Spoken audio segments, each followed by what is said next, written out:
محترم خواتین و حضرات، السلام علیکم ورحمۃ اللہ وبرکاتہ۔ ہمارے اسٹیشن کے جو مقرر ہیں وہ ہیں مولانا ولی اللہ سعیدی حفظہ اللہ و تولی اللہ۔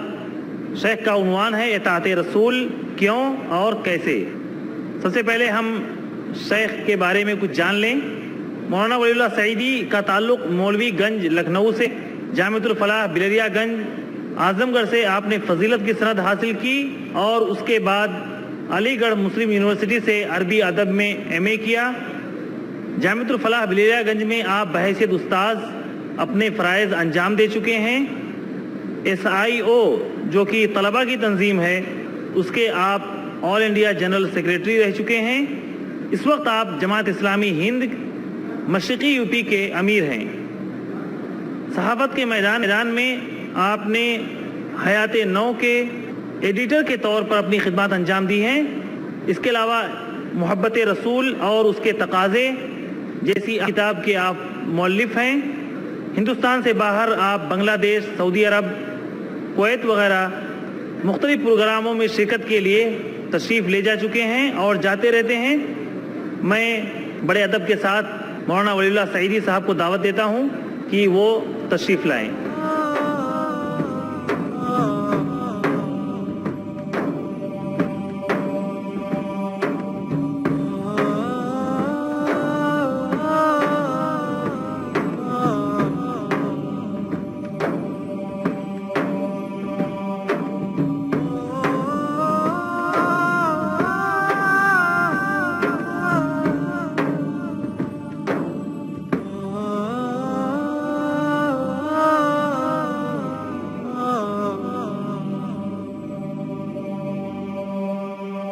مولانا کا جو عنوان ہے وہ انتہائی اہم موضوع ہے، اطاعت رسول کیوں اور کیسے۔ بجائے اس کے کہ میں اس موضوع پر کچھ کہوں، آپ ڈائریکٹ شیخ محترم سے سنیں جن کا موضوع ہے اطاعت رسول کیوں اور کیسے۔ شیخ اپنے موضوع پر روشنی ڈالیں۔ جناب مولانا ولی اللہ سعیدی حفظہ اللہ۔ الحمدللہ رب العالمین والصلاة والسلام علی رسولہ الامین وعلى آلہ وصحبہ اجمعین الى یوم الدین، اما بعد، فاعوذ باللہ من الشیطان الرجیم، بسم اللہ الرحمن الرحیم۔ یسبح للہ ما فی السماوات وما فی الارض الملک القدوس العزیز الحکیم، هو الذی بعث فی الامیین رسولا منہم یتلو علیہم آیاتہ ویزکیہم ویعلمہم الکتاب والحکمہ وَإِن كَانُوا مِن قَبْلُ لَفِي ضَلَالٍ مُبِينٍ۔ صدق اللہ العلی العظیم۔ معزز و محترم سامعین کرام، بزرگوں، نوجوان بھائیوں، قابل احترام عفت مآب ماں اور بہنوں، آج جس شخصیت کے حوالے سے گفتگو کرنی ہے وہ ایسی شخصیت ہے، ایسی ذات ہے کہ جس کا مقام ہر مومن کے دل میں ہے۔ آپ سے بہتر نہ اس دنیا میں کوئی پیدا ہوا، نہ آج موجود ہے اور نہ قیامت تک ہوگا۔ یہ ہمارے ایمان کا حصہ ہے۔ نبی اکرم صلی اللہ علیہ وسلم کی اطاعت ہر مومن پر فرض ہے۔ ما آتاکم الرسول فخذوہ وما نہاکم عنہ فانتہوا۔ اور آپ کی پوری زندگی اور آپ کی پوری حیات مبارکہ ہم تمام کے لیے نمونہ ہے۔ لقد کان لکم فی رسول اللہ اسوۃ حسنہ۔ چاہے وہ مرد ہو یا عورت، چاہے وہ بزرگ ہو یا جوان، ہر مومن کے لیے ضروری ہے کہ نبی اکرم صلی اللہ علیہ وسلم کے بارے میں جانیں، آپ صلی اللہ علیہ وسلم کی شخصیت، اس کا مطالعہ کرے، آپ اس دنیا میں کیوں تشریف لائے اس کا پورا علم و یقین اسے حاصل ہو، اور آپ صلی اللہ علیہ وسلم پر ایمان لانے اور آپ صلی اللہ علیہ وسلم سے محبت کرنے کے نتیجے میں جو ذمہ داریاں عائد ہوتی ہیں ہم تمام پر، اس کے حوالے سے سنجیدہ ہو۔ بزرگوں، دوستو، انبیاء اس دنیا میں کیوں آتے رہے یہ بات ہم تمام جانتے ہیں۔ اللہ رب العزت نے اپنی مرضی کو بتانے کے لیے اس زمین پر انسان بن کر کے کیسے رہے، اس بات سے آگاہ کرنے کے لیے اس زمین پر اپنے انبیاء اور رسول کو بھیجتا رہا ہے، جنہوں نے آ کر کے یہاں پر اللہ رب العزت کا جو مقصد ہے انسان کو پیدا کرنے کا اس کو تازہ کرتے رہیں۔ اس دنیا میں انسان کے پیدا ہونے کا مقصد یہ ہے وَمَا خَلَقْتُ الْجِنَّ وَالْإِنسَ إِلَّا لِيَعْبُدُونَ، میں نے جنات اور انسان دونوں کو اس لیے پیدا کیا ہے تاکہ وہ میری پرستش کریں، میری بندگی کریں، میری غلامی کریں۔ اس زمین پر اللہ رب العزت کی غلامی، اللہ کی بندگی، اس کی پرستش، یہ بنیادی چیز ہے جس کے لیے اللہ رب العزت نے انسان کو پیدا کیا۔ انبیاء اور رسول کو بندگی اور پرستش کا طریقہ بتانے کے لیے اس دنیا میں بھیجا۔ فبعث اللہ النبیین مبشرین ومنذرین وانزل معهم الکتاب لیحکم بین الناس فیما اختلفوا فیہ، اللہ تعالیٰ نے انبیاء بھیجے، رسول بھیجے، بشارت دینے والے، ڈرانے والے، تاکہ زمین پر انسانوں کے درمیان حق قائم ہو جائے، انصاف قائم ہو جائے۔ وَإِن مِّنْ أُمَّةٍ إِلَّا خَلَا فِيهَا نَذِيرٌ، جتنی بھی امتیں آئیں، جتنی بھی امتیں گزریں، سب میں اللہ تعالیٰ کا ڈرانے والا پہنچا۔ انبیاء کی شان خود رہی ہے۔ نبی اکرم صلی اللہ علیہ وسلم کے بارے میں ارشاد ہوتا ہے وَمَا يَنْطِقُ عَنِ الْهَوَىٰ إِنْ هُوَ إِلَّا وَحْيٌ يُوحَىٰ، نبی اکرم صلی اللہ علیہ وسلم اپنی طرف سے کچھ نہیں بولتے، یہ تو جو وحی ہوتی ہے، آپ کی جانب جو وحی کی جاتی ہے وہی آپ بتاتے ہیں۔ اسی لیے یہ بات کہی گئی کہ رسول کی اطاعت اصلاً اللہ رب العزت کی اطاعت ہے۔ من یطیع الرسول فقد اطاع اللہ، جس نے رسول صلی اللہ علیہ وسلم کی اطاعت کی اس نے اللہ تعالیٰ کی اطاعت کی۔ یہ اللہ رب العزت کی سنت ہے۔ سب سے آخر میں نبی اکرم صلی اللہ علیہ وسلم اس دنیا میں تشریف لائے اور آپ نے آ کر کے وہی چیزیں بتائیں جو دیگر انبیاء اس دنیا میں آ کے بتاتے رہے۔ لوگوں اپنے رب کی بندگی کرو، لوگوں اللہ تعالیٰ کے سامنے شرک کرنا چھوڑ دو، اللہ رب العزت کے ساتھ ساجد کسی کو بنانا چھوڑ دو۔ اللہ رب العزت پوری کائنات کا خالق ہے، ساری چیزیں اس نے دی ہیں، تو اس کے ساتھ کسی کا شکریہ اور ادا نہ کرو۔ شکریہ کا مستحق وہی ہے، بندگی کا مستحق وہی۔ نبی اکرم صلی اللہ علیہ وسلم نے اس دنیا میں آ کے کیا کیا، آپ کا بڑا کارنامہ کیا تھا، تھوڑی دیر کے لیے ہم اس پر چند منٹ صرف کرتے ہیں۔ نبی مکرم صلی اللہ علیہ وسلم مکہ میں پیدا ہوئی اور آپ صلی اللہ علیہ وسلم کی جو زندگی تھی وہ نکھری ہوئی زندگی تھی۔ یہ وہ نوجوان تھا جس پر پورے عرب کی، پورے قبیلے کی، سارے قریش کی اور جو مکہ کے لوگ تھے سب کی نظریں ٹکی ہوئی تھی۔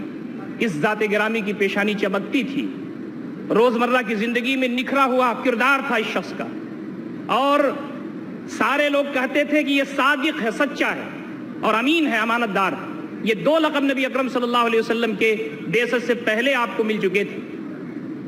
نکھری ہوئی زندگی تھی آپ صلی اللہ علیہ وسلم کی۔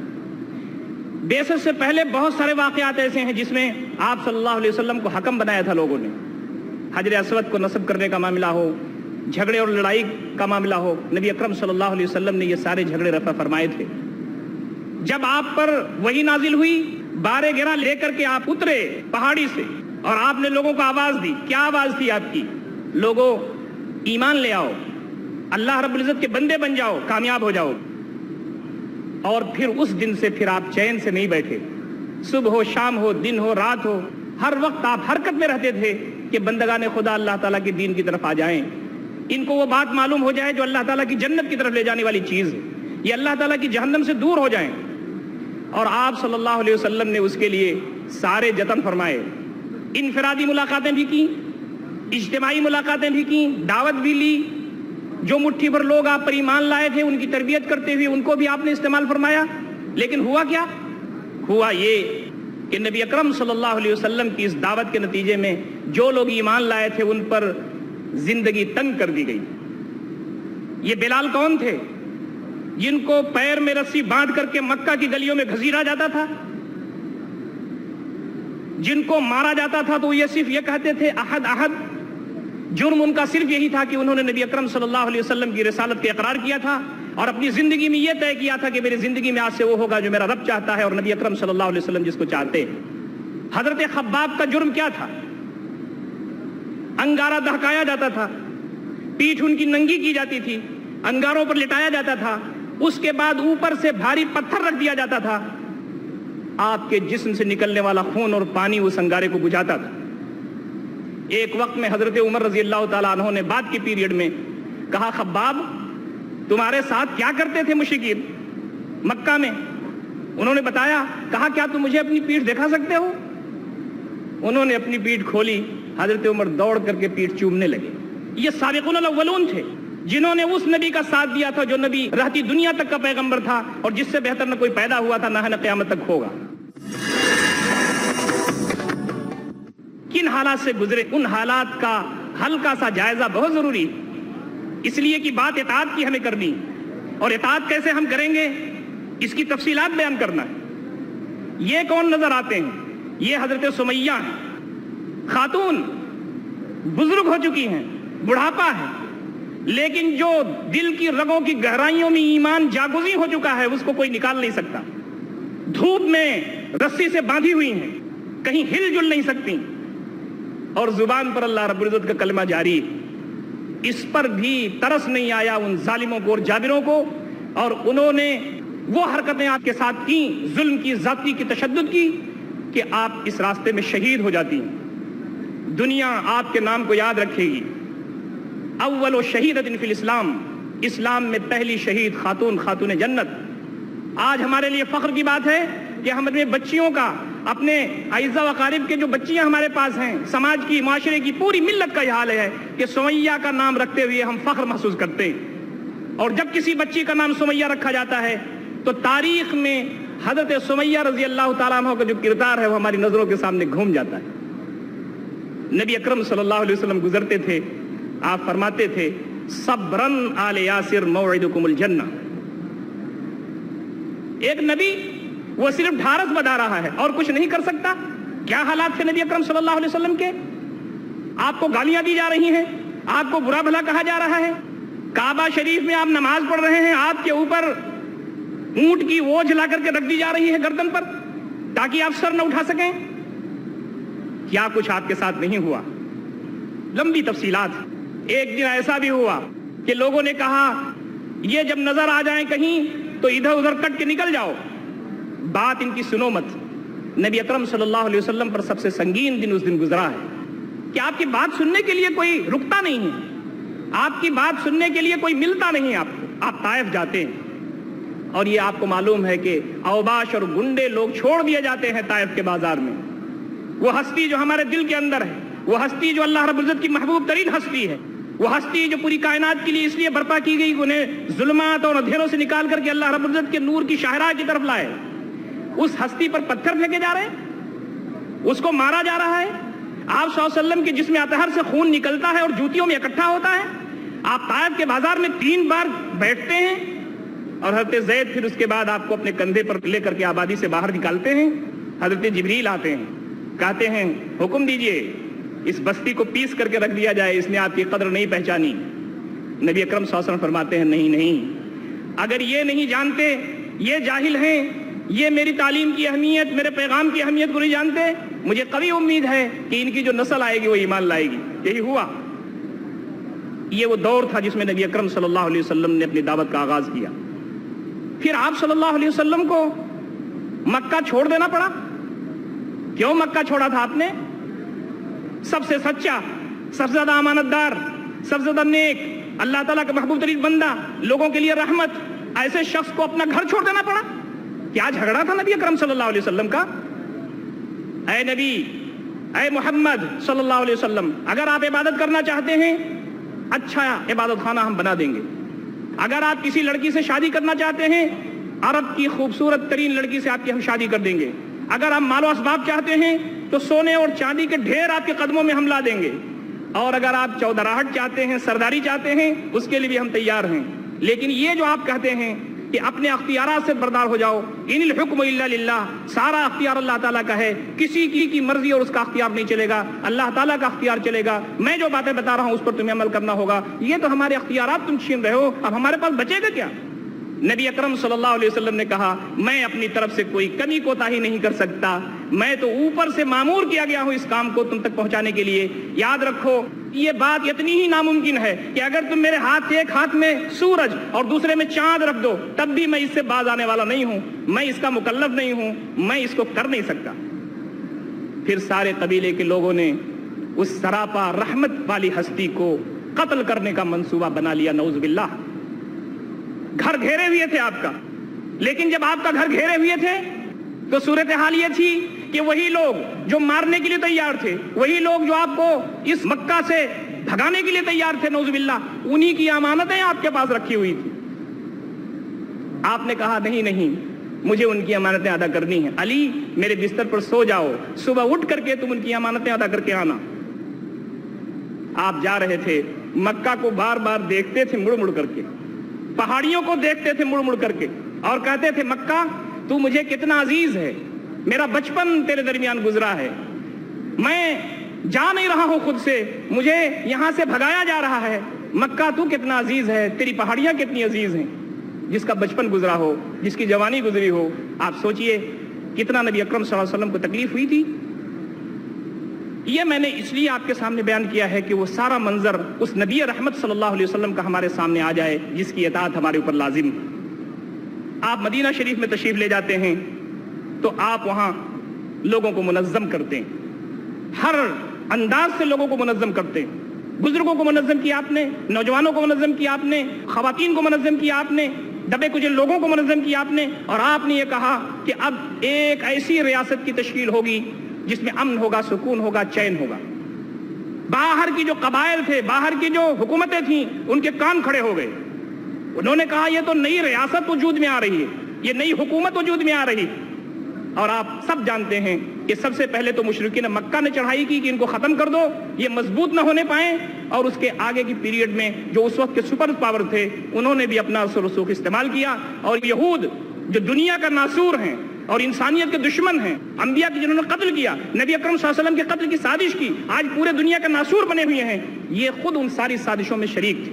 لن ترضى عنك اليهود ولا النصارى حتى تتبع ملتهم، اے نبی صلی اللہ علیہ وسلم، یہ یہودی یہ عیسائی آپ سے خوش نہیں ہو سکتے یہاں تک خود آپ تو یا یہودی ہو جائیں یا عیسائی ہو جائیں۔ پہلے تو نبی اکرم صلی اللہ علیہ وسلم نے فرد کا ارتقاء، جس کو آپ اپنی زبان میں پرسنالٹی ڈیولپمنٹ کہتے ہیں، فرد کا ارتقاء، اس کو نبی اکرم صلی اللہ علیہ وسلم نے اپنے سامنے رکھا۔ پھر اس کے بعد اسلامی معاشرے کی جو تعمیر ہو سکتی ہے وہ آپ نے فرمائی، اور سب سے آخر میں نبی اکرم صلی اللہ علیہ وسلم نے ریاست کی تشکیل فرمائی۔ وہ ریاست جس میں نماز پڑھنے کا صرف واز نہیں تھا، وہ ریاست جس میں چوری نہ کرو اس کے لیے صرف ہدایات نہیں تھیں، وہ ریاست جس میں زنا نہ کرو اس کے لیے صرف تنبیہات نہیں تھیں، بلکہ اب جو چوری کرے گا اس کا ہاتھ کاٹا جائے گا، جو زنا کرے گا اسے رجم کیا جائے گا، اس پر کوڑے لگائے جائیں گے، جو قتل کرے گا قصاص میں قتل کیا جائے گا، چاہے کوئی چھوٹا ہو، چاہے کوئی بڑا ہو، چاہے کوئی امیر ہو، چاہے کوئی غریب ہو، چاہے کوئی گورا ہو، چاہے کوئی کالا ہو۔ یہ وہ اسلامی ریاست تھی جو آپ صلی اللہ علیہ وسلم نے قائم فرمائی۔ ہم کو کیا حکم ہے؟ لقد کان لکم فی رسول اللہ اسوۃ حسنہ، تمہارے لیے نبی اکرم صلی اللہ علیہ وسلم کی زندگی میں بہترین نمونہ ہے۔ ہمارے لیے نبی اکرم صلی اللہ علیہ وسلم کی زندگی نمونہ ہے۔ کون سی زندگی نمونہ ہے؟ مکہ کی زندگی نمونہ ہے، تبلیغ کی زندگی نمونہ ہے، دعوت کی زندگی نمونہ ہے، ہجرت کی زندگی نمونہ ہے، مدینہ شریف میں جو آپ نے جنگیں لڑی وہ نمونہ ہے، اسلامی معاشرہ جو وجود بخشا وہ نمونہ ہے، اسلامی ریاست کی جو آپ نے تشکیل فرمائی وہ نمونہ ہے۔ کیا نمونہ ہے؟ پوری زندگی نمونہ ہے۔ آپ صلی اللہ علیہ وسلم کے بعد کوئی پیغمبر آنے والا نہیں ہے۔ آپ صلی اللہ علیہ وسلم کی دین کی حفاظت، آپ صلی اللہ علیہ وسلم کی دین پر عمل، اس کے محاسن کو واضح کرنا، آپ صلی اللہ علیہ وسلم کی دین کو معاشرے میں نافذ کرنا، اور آپ صلی اللہ علیہ وسلم کی دین کی بنیاد پر اسلامی ریاست کا قیام، جس پر اللہ رب العزت کا کلمہ جس ریاست میں بلند ہو سکے، وہ ہماری ذمہ داری۔ بعثت امت مسلمہ ہمارا یہ کام ہے کہ ہم نبی اکرم صلی اللہ علیہ وسلم کے نقش قدم پر زندگی گزاریں اور وہ کام اس دنیا میں کریں جس کے لیے آپ مبعوث ہوئے تھے، اور وہ ذمہ داری ہم کو جو چھوڑ کر کے آپ صلی اللہ علیہ وسلم اس دنیا سے تشریف لے گئے۔ میں اب ڈائریکٹ عنوان پر آتا ہوں۔ اطاعت رسول کیا ہے؟ نبی اکرم صلی اللہ علیہ وسلم کی اطاعت ہمارے لیے فرض۔ آپ صلی اللہ علیہ وسلم اس دنیا میں تشریف لائے ہم کو نسخہ کیمیا دینے کے لیے، ہم کو زندگی گزارنے کا طریقہ دینے کے لیے۔ وہ طریقہ جو نبی اکرم صلی اللہ علیہ وسلم نے ہم کو دیا ہے پوری زندگی کو محیط ہے، وہ طریقہ ہمارے پاس موجود ہے کتاب و سنت کی شکل میں۔ ترکت فیکم امرین لن تضلوا ما تمسکتم بہما کتاب اللہ و سنتی۔ میں تمہارے درمیان دو چیزیں چھوڑ کر کے جا رہا ہوں، اگر ان کو مضبوطی سے پکڑے رہو گے تو کبھی بھٹک نہیں سکتے ہو۔ ایک تو قرآن مجید ہے، دوسری اس کا ایکسپلینیشن، اس کی تشریح میری زندگی ہے۔ ان دونوں کو مضبوطی سے تم کو پکڑنا ہے۔ میں آپ سے عرض کرتا ہوں کہ اگر ہم مضبوطی سے پکڑیں گے تو ہمیں بھٹک نہیں سکتے، لیکن اگر ہم مضبوطی سے نہیں پکڑیں گے تو لازماً بھٹک جائیں گے۔ اسی حدیث سے ثابت ہے۔ آج ہم نے کتنا پکڑا ہے؟ میں اطاعت پر آنے سے پہلے آپ سے عرض کروں، اطاعت ہو نہیں سکتی جب تک کہ دل میں ایسی محبت نہ ہو کہ دنیا کی ساری چیزوں کی محبت پر غالب آ جائے۔ اگر اللہ رب العزت کی محبت ہمارے دل میں نہیں ہوگی ہم اللہ تعالیٰ کی اطاعت نہیں کریں گے. نبی اکرم صلی اللہ علیہ وسلم کی محبت اگر ہمارے دل میں نہیں ہوگی ہم نبی اکرم صلی اللہ علیہ وسلم کی اطاعت نہیں کر سکتے. کیا حکم ہے؟ اللہ تعالیٰ کی محبت اصلاً سب سے بنیادی چیز. اللہ کی محبت کے تابع نبی اکرم صلی اللہ علیہ وسلم کی محبت. گویا اللہ اس کے رسول صلی اللہ علیہ وسلم کی محبت یہ دونوں مل کر کے ایک چیز بنتی. اللہ کی محبت اصل ہے, نبی اکرم صلی اللہ علیہ وسلم کی محبت اس کے تابع. ارشاد ہوتا ہے یہ جو مشرکین ہیں یہ اللہ تعالیٰ کے مقابلے میں معبودان باطل بناتے ہیں اور ان سے یہ محبت کرتے ہیں, لیکن والذین آمنوا اشد حبا للہ, لیکن جو مومنین ہیں وہ اللہ رب العزت سے زیادہ محبت کرتے ہیں. ایک جگہ یہ فرمایا حدیث میں من احب للہ وابغض للہ واعطى للہ ومنع للہ فقد استقبل الایمان. جس نے محبت کی اللہ تعالیٰ کے لیے, ناراض جو ہوا اللہ تعالیٰ کے لیے, جو جڑا اللہ تعالیٰ کے لیے, جو کٹا اللہ تعالیٰ کے لیے, اس نے ایمان کو مکمل کر لیا. اسی طریقے سے یہ بات بہت صاف کہی گئی ہے ایک جگہ, ان کنتم تحبون اللہ فاتبعونی یحببکم اللہ. اگر تم اللہ تعالیٰ سے محبت کا دم بھرتے ہو تو پھر میرا اتباع کرو, یعنی نبی صلی اللہ علیہ وسلم کی اتباع اور آپ کی اطاعت کرو, اللہ تعالیٰ تم کو محبوب بنا لے گا. یہ تو حب الہی کے سلسلے میں یہ بیس. نبی اکرم صلی اللہ علیہ وسلم کے بارے میں محبت کے سلسلے میں کیا رہنمائیاں ہیں؟ انس رضی اللہ تعالیٰ عنہ کی روایت ہے, بخاری شریف میں موجود ہے. فرمایا لا یؤمن احدکم حتی اکون احب الیہ من ولدہ ووالدہ والناس اجمعین. تم میں سے کوئی مومن نہیں ہو سکتا یہاں تک کہ میں اس کے والدین, اس کی اولاد, سارے جہان سے زیادہ محبوب نہ ہو جاؤں. یہ مطالبہ ہے ہم سے اور آپ سے. اطاعت کا لازمی تقاضا یہ ہے کہ ہماری محبت اللہ سے اور نبی اکرم صلی اللہ علیہ وسلم سے ایسی ہو جائے کہ ساری جہان سے زیادہ محبوب نبی اکرم صلی اللہ علیہ وسلم ہمارے دل میں ہوں.